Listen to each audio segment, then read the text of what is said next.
오늘 이 시간엔 오전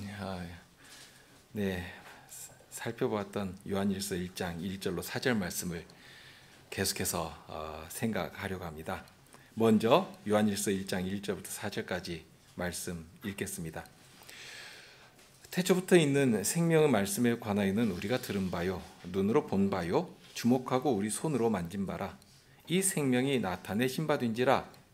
이 영원한 생명을 우리가 보았고 증거하여 너희에게 전하노니 이는 아버지와 함께 계시다가 우리에게 나타내신 바 된 자니라.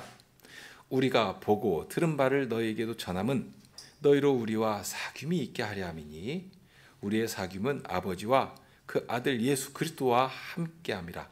우리가 이것을 쓰면 우리의 기쁨이 충만케 하려 함이로라. 사도가 이 서신서를 쓰면서 모든 성도들이 정말로 그리스도께서 주시는 기쁨 가운데 살아가기를 원했습니다. 누구라도 기뻐할 만한 선물을 받았으니까. 그런데 그것이 무엇인지 모르고 여전히 불안과 염려 가운데 살아가 버리면 얼마나 안타깝겠습니까? 사랑하는 사람이 나의 사랑을 몰라서 괴롭고 우울한 날들을 보낸다면 그거 기뻐할 수가 없습니다. 내 사랑을 알고 사랑의 기쁨을 함께 나누기를 바랄 것입니다. 사도가 원하는 것이 바로 그것입니다. 사도는 이미 그 기쁨을 누리고 있습니다.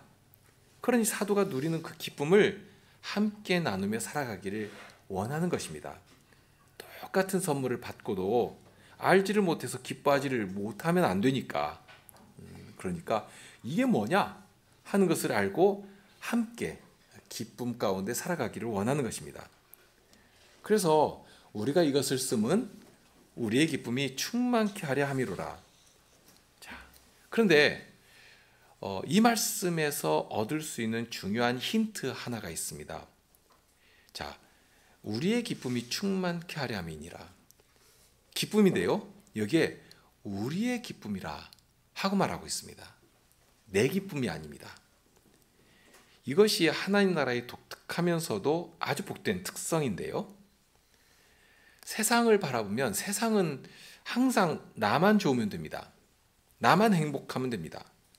그런데 하나님의 나라는 항상 관계 속에서 서로를 위해 무엇이라도 이루고 상대를 세워가려고 합니다.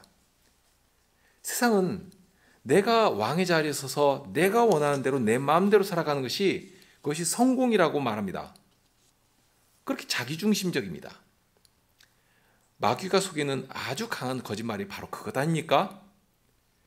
그런데 예수님께서 어떤 본을 보이셨습니까?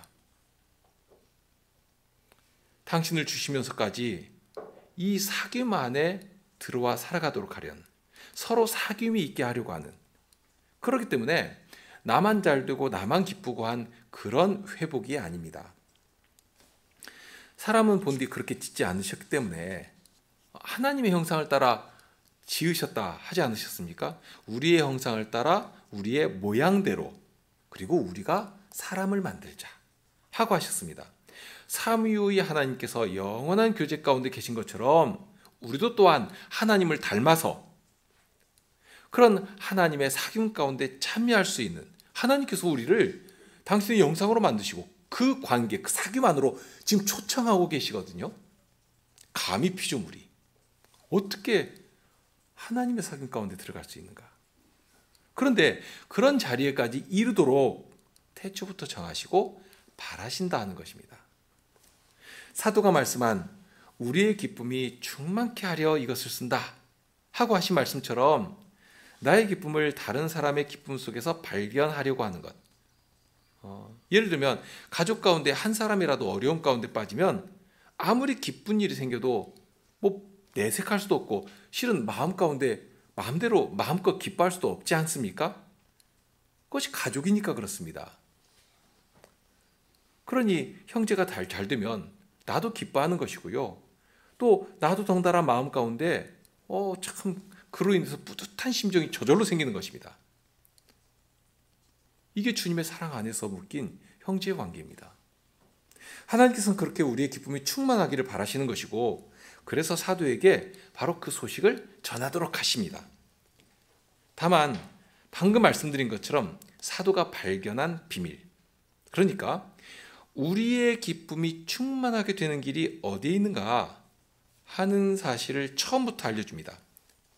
사도는 처음부터 그 사실을 밝히면서 이 서신서를 시작하는데요. 3절에 보면 우리가 보고 들은 바를 너희에게도 전함은 너희로 우리와 사귐이 있게 하려 함이니 우리의 사귐은 아버지와 그 아들 예수 그리스도와 함께함이라. 성도의 비밀은 다른 데 있지 않습니다. 하나님께서 마련하신 사귐 가운데로 그 안으로 들어가는 것입니다. 그러면 어떻게 들어가느냐 하는 것이겠죠. 그 또한 누구라도 알 수 있고 누구라도 들어갈 수 있도록 가장 선하고 쉬운 길을 열어놓으셨습니다. 하나님께서 마련하신 방법은 사도가 보고 들은 예수님에 대해서 전하게 하셨는데, 지금 전하고 있지 않습니까? 사도가 우리가 보고 들은 바를 전한다 하고 하셨는데요, 바로 그 복음을 듣고 믿으면 됩니다. 예수님의 이름을 부른 자는 누구라도 구원을 주시겠다 하고 약속하지 않으셨습니까? 예수님의 이름을 부르면 되는 것입니다. 나의 주님, 나의 하나님 하고 그 이름을 부르면 되는 것입니다. 다만 그렇기 때문에 이 복음은 아무 복음이라도 되는 것이 아닙니다. 사도가 이 복음을 전하는 이유 가운데 또 하나가 당시에도 이상한 복음을 전하는 사람들이 있었기 때문입니다. 사도가 전한 복음이 아니라 사람의 지혜로, 사람의 철학으로, 교훈으로 교묘하게 교회 안으로 다 끌고 들어와서 복음과 섞어서 전하는 것입니다. 그리고 많은 사람들이 그 말들을 따랐습니다. 이론이 아주 훌륭하기 때문이고요. 사람의 어떤 감정, 이 감성들, 아주 훅 하고 올라오는 그런 것들을 딱 자극하는 그런 설교, 가마력이 있는 그런 설교를 잘했거든요. 그래서 많은 사람들이 속이 탄 것입니다. 바울 사도는 우리가 전한 복음 외에 다른 복음을 전한다고 하면 아무리 천사가 와서 말을 한다고 해도 저주가 있을 것이다 했습니다. 요한 사도도 동일한 사실을 지금 경계하도록 하고 있습니다.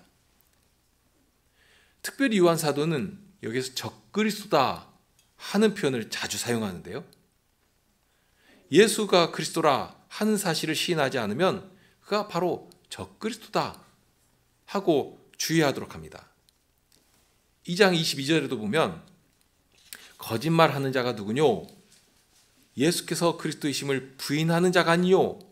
아버지와 아들을 부인하는 그가 적그리스도니 아들을 부인하는 자에게는 또한 아버지가 없으되 아들을 시인하는 자에게는 아버지도 있느니라.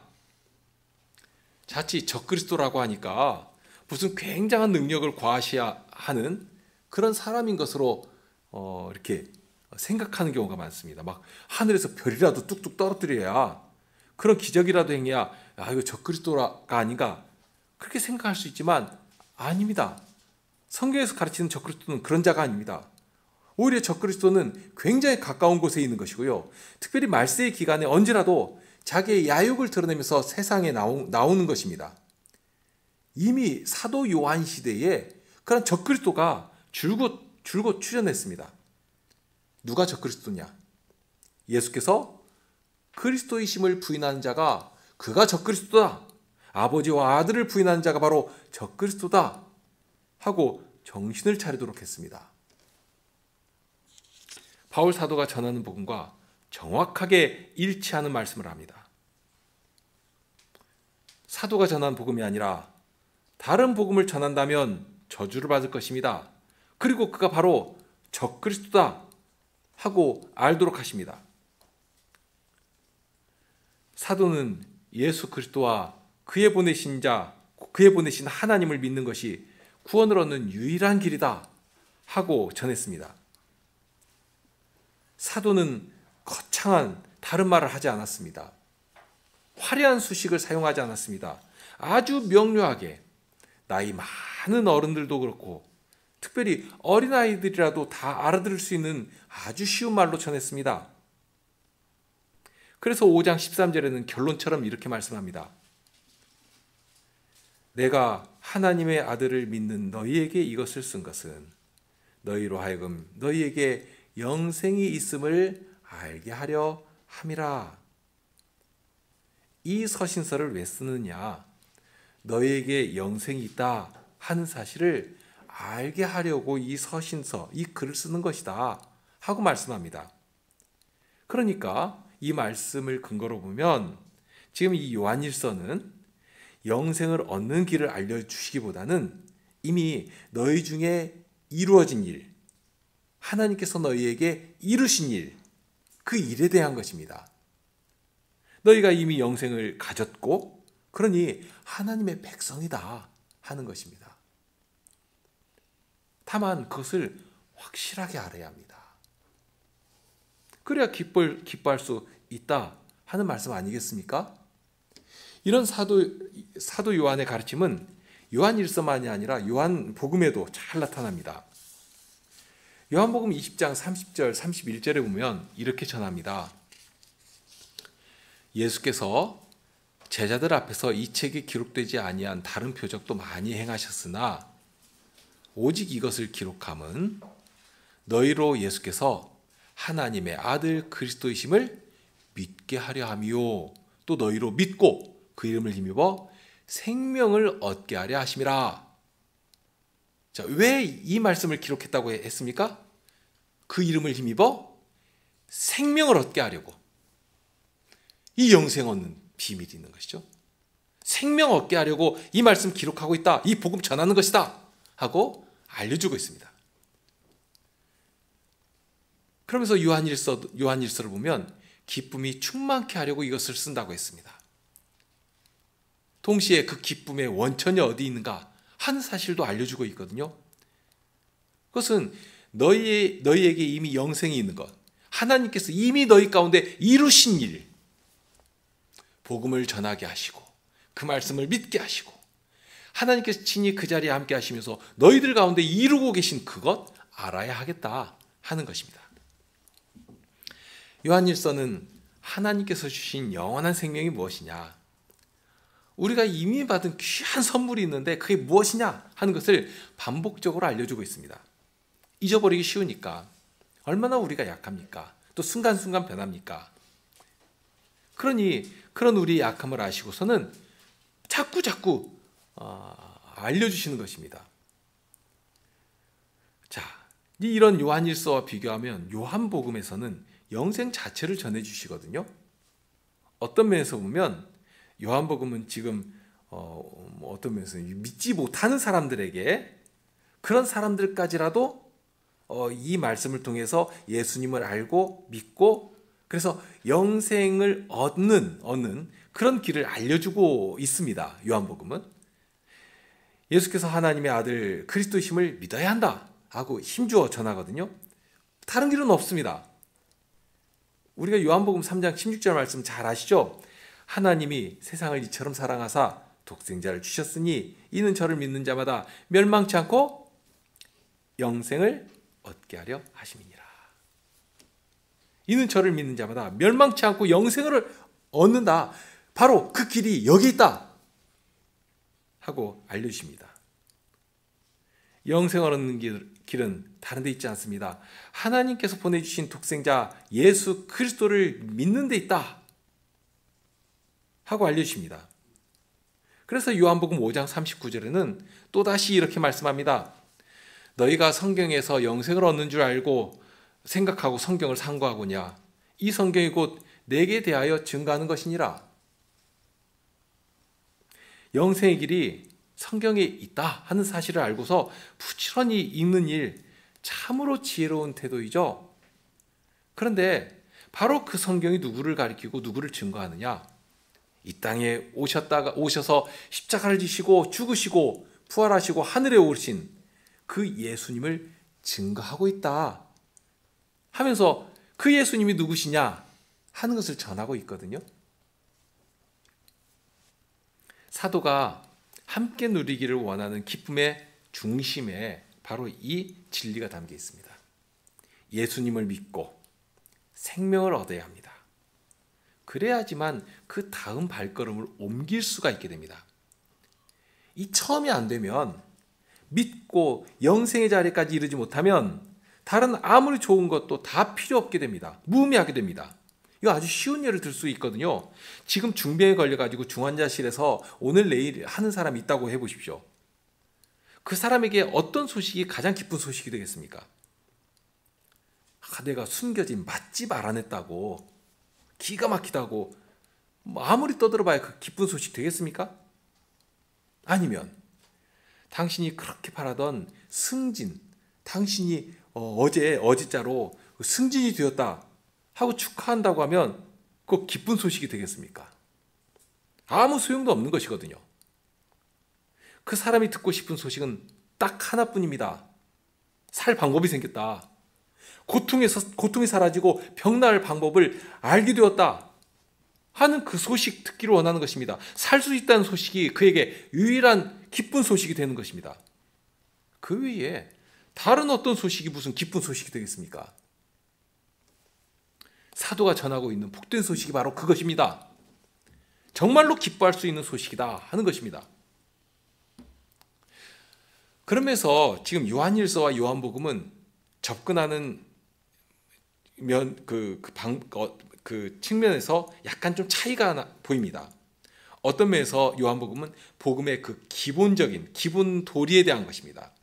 직접적으로. 그래서 무엇 때문에 이 말씀을 기록해서 주고 있는 줄 아느냐? 바로 이분을 믿고 예수 그리스도를 믿고 영생을 얻도록 하기 위해서 이 소식을 전한다 하면서 예수님에 대해서 정말 풍성하게 전합니다. 바로 이분을 믿고 너의 입으로 고백해야 된다. 예수님을 소개하면서 예수님을 나의 주님으로 고백하도록 만듭니다. 그것과 비교하면 요한일서는 이미 그 복음을 듣고 믿어서 영생을 얻은 사람에 대한 것입니다. 영생을 얻었지만 그런데 늘 기쁨이 충만한 것은 아니지 않습니까? 시험에 넘어지기도 하고 우리가 약해서 우리의 욕심 때문에 마음이 늘 상하고 괴롭고 그런 일들이 수시로 일어나는 것입니다. 하나님께서는 우리로 그 말씀 안에서 그 진리 안에서 그 생명의 능력 안에서 늘 기뻐하기를 바라시거든요. 하나님 나라의 그 평안과 기쁨을 누리며 살기를 원하는 것입니다. 사도도 그랬죠. 항상 기뻐하라고 하셨는데 하나님께서는 그 구원받은 성도들이 정말 주님 안에서 늘 기쁨 가운데 살기를 원하시거든요. 자, 중요한 사실이 있습니다. 하나님께서 주신 복음, 이 생명의 능력이라고 하는 것은 한때만 좋고 또는 한때만 기쁜 그런 소식이 되어서는 안 됩니다. 그런 소식일 수가 없습니다. 무엇 때문인가 하면 이 복음은 살아 움직이는 생명이기 때문입니다. 물건은 정체되어 있죠. 그냥 고정되어 있습니다. 그러니 오늘은 즐거울지라도 내일이 이게 똑같이 즐겁다라고 생각할 수 있겠는가? 기대할 수 없는 것입니다. 그런데 주님께서 우리에게 바라시고 주신 이 기쁨은 마치 그냥 기쁨이 솟아나는 샘물처럼 그런 것입니다. 우물에서 샘물이 항상 새롭게 솟구치지 않습니까? 그런 것처럼 영원토록 샘솟듯 그렇게 항상 기쁘고 더 기쁨을 얻을 수 있는 그 비밀을 전하고 있는 것이거든요. 자, 먼저 결론적으로 한 말씀을 드리면 그렇기 때문에 이 기쁨은 이 세상에 속한 것 아닙니다. 또한 나에게서 나오는 것 아닙니다. 어떤 정체된 사물과 같은 것이 아닙니다. 세상에서도 그런 것은 참 기쁜 일 많죠. 우리가 바랐던 어떤 성공을 얻으면 기쁘죠. 막 기대했던 어떤 선물 이렇게 딱 얻으면 그거 기쁩니다. 그러나 그 기쁨이 얼마나 갑니까? 1년이라도 가는가? 10년이라도 가겠는가? 정말 잠깐 아닙니까? 그런데 여기서 말씀하신 기쁨은 그렇게 그냥 순간 흔들리고 오늘 다르고 내일 다른 그런 기쁨이 아니거든요. 왜 그런가 하면 이것은 관계 안에서 정말 생명이신 그 그리스도의 말씀이 내 안에서 역사하시면서 나를 통해서 내 곁에 두신 그 지체를 향해서 생명의 능력이 발휘되면서 또한 형제의 그 사랑을 내가 받아 누리며 그 관계 안에서 사귐 가운데 늘 새롭게 되고 늘 발전하는 그런 기쁨입니다. 어린아이가 자라듯이. 예를 들 수가 있는데 마치 사랑하는 사람과 사귀면 그 사람을 알아가고 그 사람과 그 사귐을 나누는 그 자체로 벌써 기쁨이 됩니다. 그 기쁨은 타성적이고 도식화된 것이 아니라 정말로 막 이렇게 드라마틱하게 변하죠. 늘 새롭고 늘 생동감 있고 진부하지 않습니다. 여기서 말씀하신 기쁨이 유사합니다. 인격적이고 살아있는 관계 속에서 나오는 생동감 있는 정말 살아있는 기쁨이라 하는 것입니다. 다만 이 기쁨을 시작하기 위해서는 먼저 출발을 해야 한다. 말씀드렸죠? 먼저 일단 죽을 병에서 해방되어야 합니다. 살아난 다음에 기쁨이 커지든 기쁨이 자라든 발전하든 하지 않겠습니까? 그러니 살아나야 합니다. 살아나고 생명을 얻고 그 다음에는 이제 그 안에서 그 생명 안에서 그 기쁨은 계속되고 생성되고 발전한다 하는 것입니다. 자, 그래야 하는 것이지 죽을 병에 걸려 신음하고 있는 사람에게 생명 얻는 법 말고 다른 것 아무리 갖다 주어도 그것이 무슨 의미가 있겠는가? 오히려 귀찮고 한 것입니다. 그러니 먼저 영생을 얻고 그런 후에 그 영생을 더 얻고 또 얻어야 된다. 자, 그래서 앞에 드린 말씀인데요. 이 기쁨은 혼자서 만들어가고 또는 혼자서 누리는 기쁨이 아닙니다. 종류가 다릅니다. 이 기쁨은 생명을 가진 모든 성도들이 함께 누리는 기쁨입니다. 자기 혼자 알고 혼자만 누리는 그런 기쁨이 아니라 사귐 가운데서, 교제 가운데서 더 커지고 더 깊어지고 더 구체화지고 더 풍부해지는 것이다 하는 것입니다. 그래서 우리의 사귐은 아버지와 아들 예수 그리스도와 함께함이라 했죠. 함께하는 것이라고 알려주고 있습니다. 그러니까 출발점이 분명해야 합니다.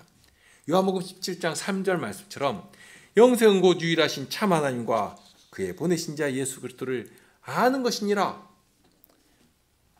하나님을 알아야 하고 하나님께서 보내신 분 예수 그리스도를 알아야 합니다. 알아야 영생을 얻고 하나님과 그의 보내신 분 예수 그리스도와 함께 사귐을 나누는 그런 자리에 그런 관계 가운데 참여할 수 있게 되는 것입니다. 자, 아는 것이라고 했는데요, 방금. 여기 안다는 것도 그렇습니다. 우리가 안다고 할 때 보통 그냥 지식적으로 무엇을 습득하는 것을 안다라고 생각하거든요. 예를 들면 예수님에 대해서 압니다. 그럼 무엇을 아는가? 2000년 전에 나사렛이라는 이스라엘의 동네에 거기서 사셨다더라 하는 어떤 역사적인 인물로 아는 정도로 예수님을 안다고 할 수 있겠습니까? 자, 여기에 안다라고 하는 것은 사도가 요한일서 1장 1절에서 전한 것처럼 우리가 들은 바요, 눈으로 본 바요, 주목하고 우리 손으로 만진 바라. 굉장히 막 생동감 있죠. 마치 내 곁에 있는 이 사람을 그렇게 막 오랜만에 만나서 반가워가지고 끌어안고 막 손을 맞잡고 이야기하는 것처럼 바로 그 예수님을 지금 사도가 느끼는 것과 동일하게 그것을 그냥 단순히 느끼는 것이 아니라 지금 사도는 알고 있거든요. 그 예수님을 알고 있거든요. 사도와 동일하게 생생하게 오늘 또 살아계셔서 우리와 사귐을 나누기를 원하시는 그 인격적인 분으로서 아는 것을 말하는 것입니다. 다만 그러면 그것을 어떻게 아는 것인가?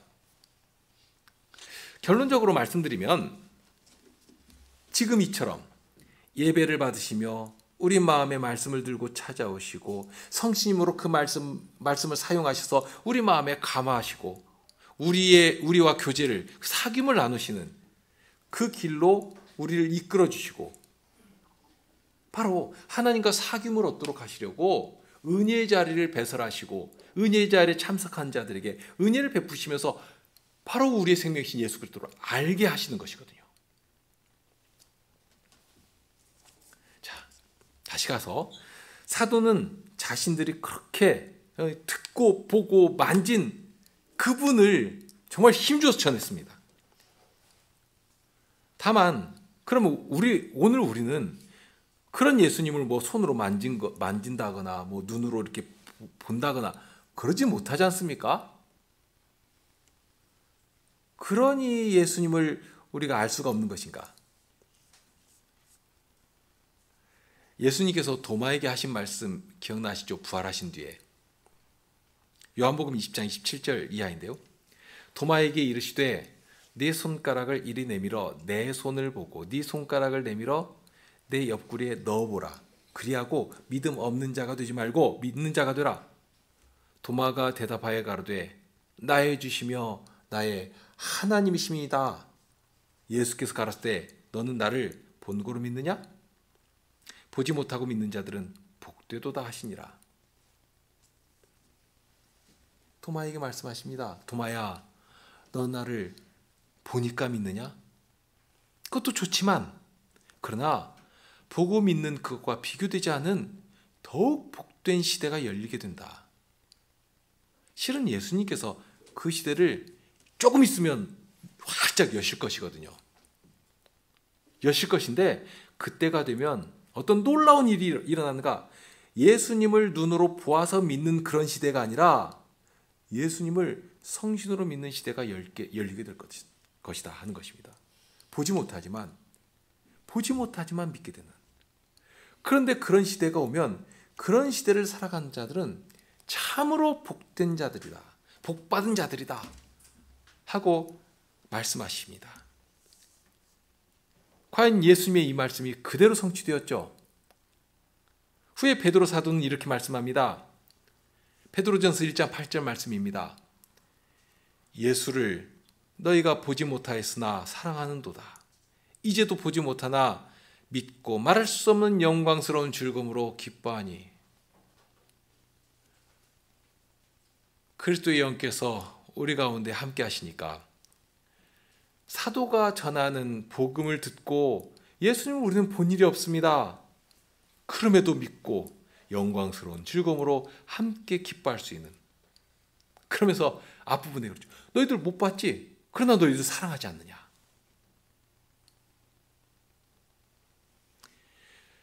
성신으로 인해 영생을 얻고 그리스도 안에서 성도와 함께 거룩한 사회를 이루며 하나님의 사랑을 나타내며 하늘나라의 기쁨을 함께 나누며 살아갈 수 있게 된 것입니다. 예수님께서 바로 이 기쁨을 주기를 원하십니다.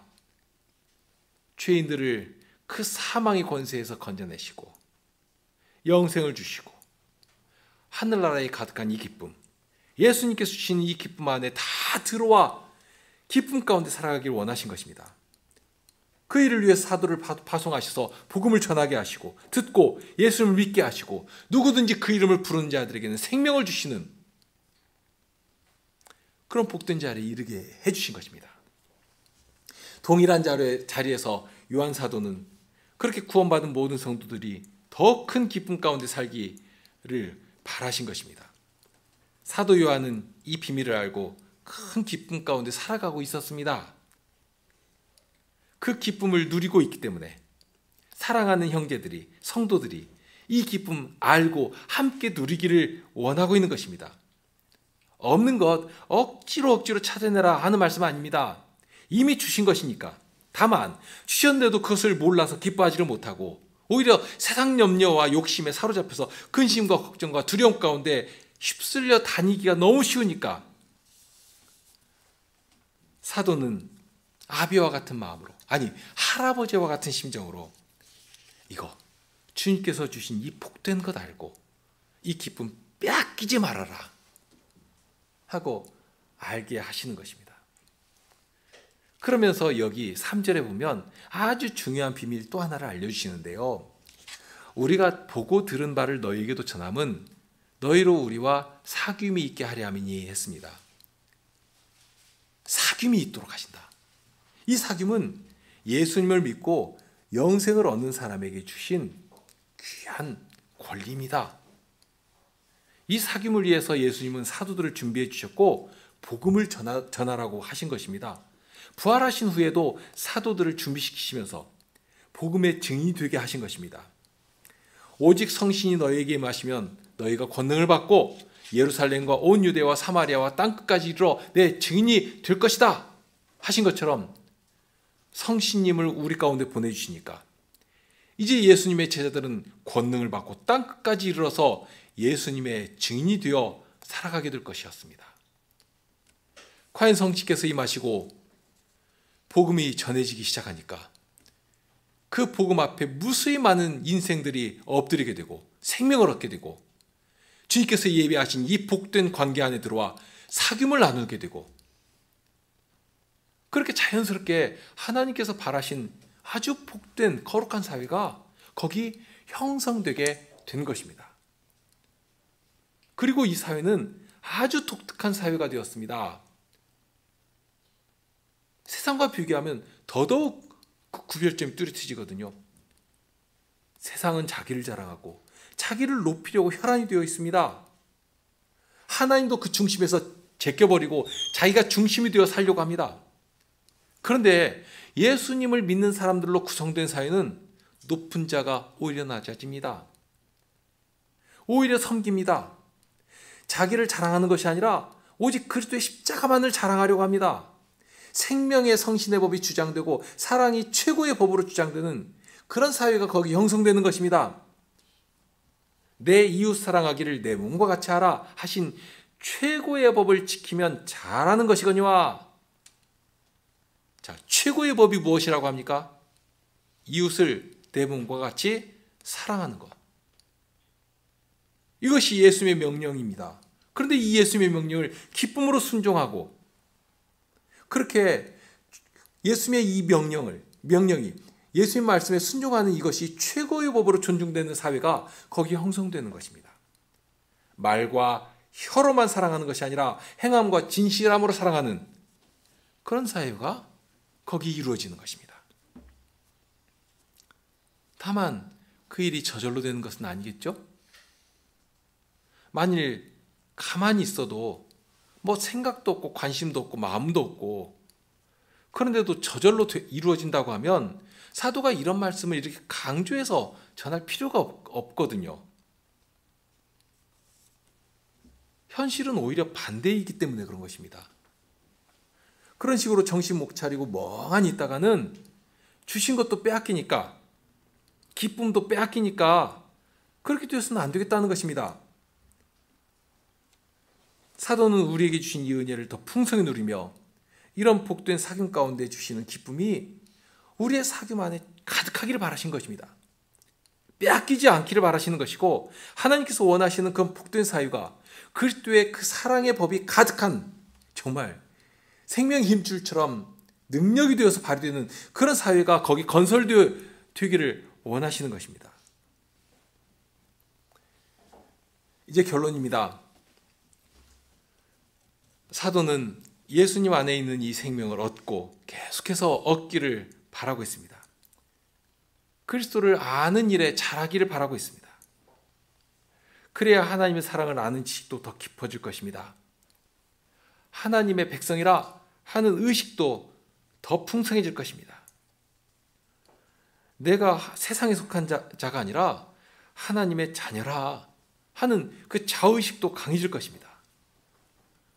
또한 하나님께서 내신 그 은혜도 우리에게 주신 은혜도 더 크게 깨닫고 하나님을 사랑하고 그 사랑에 붙들린 바 된 자로서 살아갈 수 있게 될 것입니다. 마치 어린아이가 자라면서 철이 드는 것과도 유사합니다. 어릴 때는 마냥 떼쓰고 부모에게 고마워할 줄도 모르고 그러겠지만 나이 들고 철이 들고 하면 부모의 수고도 알게 되고 또 부모에게 고마워하고 그 사랑을 어찌하든지 갚으려고 하는 그런 태도가 나오지 않습니까? 요한복음 10장 10절에 보면 예수님께서 하신 말씀이 있는데요. 내가 온 것은 양으로 생명을 얻게 하고 더 풍성히 얻게 하려는 것이니라. 예수님이 이 땅에 오신 것은 예수님께서 양육하시는 그 양으로 생명을 얻고 한 번 얻는 것이 아니라 더 풍성히 얻게 하려고. 그러니까 죽음에서 먼저 생명의 나라로 옮겨주신 그것으로 끝이 아니라 이제 그것을 출발로 해가지고 더 풍성히 얻도록 하려고. 다른 말로 하면 양육되어 자라나기를 바라신다 하는 것입니다. 마냥 어린아이 같은 상태에 있으면 안 되겠다는 것입니다. 철이 들면서 생각도 자라고 믿음도 자라고 사랑도 더 깊어지고, 근데 그것을 말로만 하는 것이 아니라 이제는 스스로 할 일도 찾아서 할 줄 아는 그런 어른 노릇도 할 수 있도록 그렇게 계속 장성하도록 그 일을 바라시면서 예수님의 이 말씀 안에 온전히 잠겨 살아가기를 원하시는 것입니다. 그 일을 위해서 예수님께서는 우리를 교회로 부르시고 교회 안에서 사귐을 얻도록 하신 것입니다. 성도의 교제 가운데 사랑을 드러내며 거기에서 계속되는 기쁨을 누리도록 해주신 것입니다. 예수님께서는 이렇게 약속해 주셨습니다. 두세 사람이 내 이름으로 모인 곳에는 나도 그들 중에 있느니라. 분명하죠? 예수님께서 함께 하시면서 예수님이 사랑이심을 배우도록 나타내도록, 그런데 두세 사람만 모여도, 여기 두세 사람 모인다는 것은 그냥 개인끼리 모인다 하는 말씀이 아니라 주님의 이름을 부르는 그 공적 자리를 말합니다. 곧 교회를 말합니다. 피로 값주고 사신 교회로 부르시고 그 안에 함께 하시겠다 하고 알려주십니다. 이런 복된 일을 허락하신 예수님을 교회는 힘을 다해 전했습니다. 예수님을 전해서 예수님을 배우고 잘하도록 했습니다. 그렇게 할 때 사도가 여기 말씀한 이 일이 그 가운데, 그 사귐 가운데 이루어지게 됩니다. 우리의 사귐이 더 깊어지고 더불어 우리의 기쁨도 더욱 커지는 그 일을 위해서 사도는 힘써 예수님이 누구시냐 하고 예수님을 전하는 것입니다. 우리도 그렇게 사도가 전해준 예수님을 잘 배우면서 우리가 배운 바 예수님을 힘써 전하는 그런 교회가 되어야 할 것입니다. 함께 기도하시겠습니다.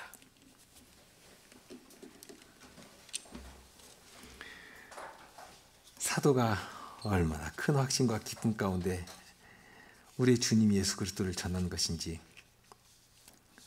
좀 그 사귐 안에 저희를 두시려고 사도들에게 먼저 보이시고 알도록 하시고, 이제 성신님으로 저희도 또한 사도가 보고 듣고 그 말씀을 들었던 그 예수님을 저희도 또한 알고 그 사랑 안에 붙들림 받은 자로 살아가도록 해주십니다. 이제도 저희에게 이 말씀을 허락하셨사오니 저희 안에 예수 그리스도를 아는 지식이 자라게 하시고, 또한 그 풍성한 지식 가운데 하나님께서 바라신 복된 사랑의 교제가 가득하게 하시고, 그리하여서 주님의 다스리심이 저희의 교제 가운데 나타나며 오직 주님의 이름만을 높이며 그렇게 주님을 전하며 높이는 교회가 되게 하여 주옵소서. 이제야 일주일의 생활이 저희에게 있습니다. 저희가 누구를 만나든지 어디에 있을지 그렇게 주님의 사랑을 전하는 주의 백성들이 되게 하시고, 혹시라도 세상은 저희를 가만두지 않을 것이고 어떻게든지 무너지게 하려고 할 것인데, 그러한 시험 가운데서 지켜주시며 지혜를 주시고 주님의 구원하시는 능력을 맛보며 누리며 살아가는 주의 백성들이 다 되게 하여 주시옵소서. 우리 주님 예수 그리스도 이름으로 기도하옵니다. 아멘.